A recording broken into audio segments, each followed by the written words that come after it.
Atiku la Tinubu mọ́lẹ̀ l'Amẹ́ríkà,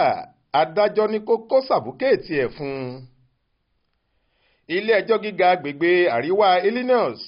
ìyẹn United States District Court in Northern Illinois, ti pàṣẹ pé ní wàràǹṣeṣà léyìí tí kò gbọdọ̀ ju wákàtí 48 lọ, èyí tí í ṣe ọjọ́ méjì péré, kí fásitì ìpínlẹ̀ Chicago, ìyẹn Chicago State University CSU, kó gbogbo ìwé ẹ̀rí àti àwọn àkọọ́lẹ̀ Bọ́lá Ahmed Tinubu tó wà níkàáwọ́ wọn sílẹ̀ fún Alhaji Atiku Abubakar. Wọ́n ní gbogbo ìwé náà gbọ́dọ̀ tẹ Atiku lọ́wọ́ ó pẹ́ tán aago 12 ọ̀sán ọjọ́ ajé Monday ọjọ́ kejì oṣù kẹwàá ọdún 2023 yìí, kò sì gbọ́dọ̀ pẹ́ jù bẹ́ẹ̀ lọ. Onídàájọ́ Nancy Maldonado ló pàṣẹ yìí lọ́jọ́ àbámẹ́ta sátidé 30 oṣù kẹsàn-án ọdún yìí, látàrí ẹjọ́ kòtẹ́milọ́rùn kan tí ààrẹ ilẹ̀ wa Bọ́lá Ahmed Tinubu pè sílé ẹjọ́ náà láti tako ìdájọ́ ilé ẹjọ́ májísírèètì kan tó ti kọ́kọ́ wáyé ṣáájú,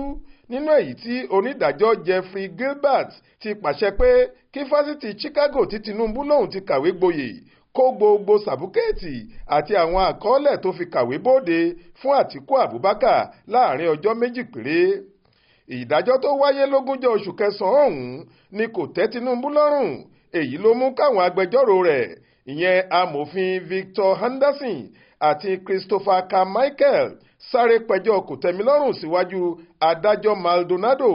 Wọ́n ní kó bá wọn yiri àṣẹ tí adájọ́ Gilbert pa òun wò, torí àwọn ò lérò pé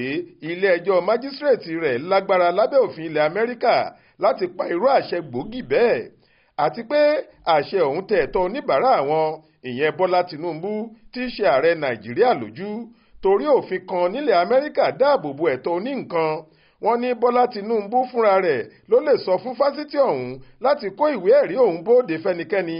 àti pé lábẹ́ òfin náà ẹni tí kò bá báni sanwó léèwé tọ́rọ̀ sùkúù náà kò kàn lọ́wọ́ tàbí lẹ́sẹ̀ kò lè máa béèrè pé kí wọ́n jẹ́ kóun rí Sabukeeti ẹni. Wọ́n ní àṣẹ láti kó ìwé ẹ̀rí Tinubu bóde ọ̀hún yóò fa àwọn ìpalára àti ewu kan fún ààrẹ Bọ́lá Tinubu, torí ẹ̀ làwọn kò ṣe faramọ́ ọ. Wọ́n tún wí àwíjàre pé tó bá tiẹ̀ wá di kàráǹgídá tí Atiku bá ní ohunkóhun í ṣe pẹ̀lú ìwé ẹ̀rí Tinubu, èkìdá Sabukeeti rẹ̀ nìkan ni kí wọ́n pàṣẹ fún fásitì ọ̀hún láti mú bóde, kí wọ́n má ṣe kó àwọn ìwé àti àkọọ́lẹ̀ yòókù fún Atiku rárá. Bẹ́ẹ̀ ni wọ́n tún ní ẹjọ́ nípa ìjáwé olúborí Tinubu nínú ètò ìdìbò ààrẹ tó kọjá ní Nàìjíríà, èyí tí Atiku ń torí rẹ̀ wá ìwọ̀n ìwé ẹ̀rí Tinubu kiri yìí. Ẹjọ́ náà ti tẹnubọpò torí ìgbìmọ̀ onídàájọ́ tìrìbùnà ti dájọ́ pé Tinubu ló wọlé ìbò,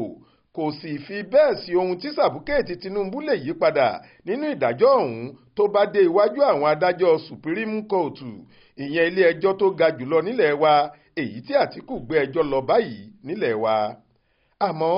níṣe ni onídàájọ́ Maldonado dá gbogbo àwíjàre àti atótónu yìí nù bí omi ìṣanwọ́ nínú ìdájọ́ rẹ̀. Ó ní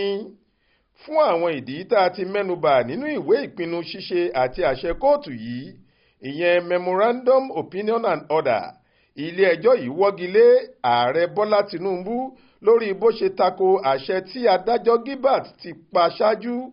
Ilé-ẹjọ́ yìí sì faramọ́ àṣẹ ọ̀hún kí àṣẹ náà múlẹ̀ gẹ́gẹ́ bí onídàájọ́ Gilbert ṣe pa á. Nítorí èyí,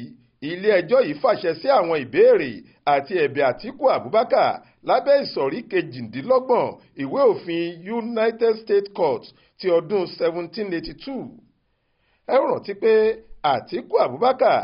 igbákejì ààrẹ orílẹ̀-èdè yìí nígbà kan, ló díje fúnpò ààrẹ lábẹ́ àsíá ẹgbẹ́ òṣèlú People's Democratic Party PDP lóṣù kejì, nígbà tí wọ́n kéde Bọ́lá Ahmed Tinubu lábẹ́ àsíá ẹgbẹ́ òṣèlú All Progressives Congress APC gẹ́gẹ́ bí ẹni tó wọlé ìbò, tí wọ́n sì búra fún un sípò ààrẹ lóṣù karùn-ún ọdún yìí. Lẹ́yìn tí ètò ìdìbò sípò ààrẹ ti parí ni Atiku ti gba ilé-ẹjọ́ ilẹ̀ Amẹ́ríkà lọ láti béèrè fún àwọn ẹ̀dà ìwé ẹ̀rí Tinubu. Ó lóun fẹ́ wo àwọn ìwé ẹ̀rí sẹ́kọ́ndìrì àti ti ọjọ́ orí tó fi wọlé síléèwé náà, òun sì fẹ́ mọ̀ bóyá ọkùnrin ni Tinubu ọ̀hún tàbí obìnrin ni. Faith Adébọlá ló ń jábọ̀ ròyìn fún iléeṣẹ́ tẹlifíṣàn Aláròye online.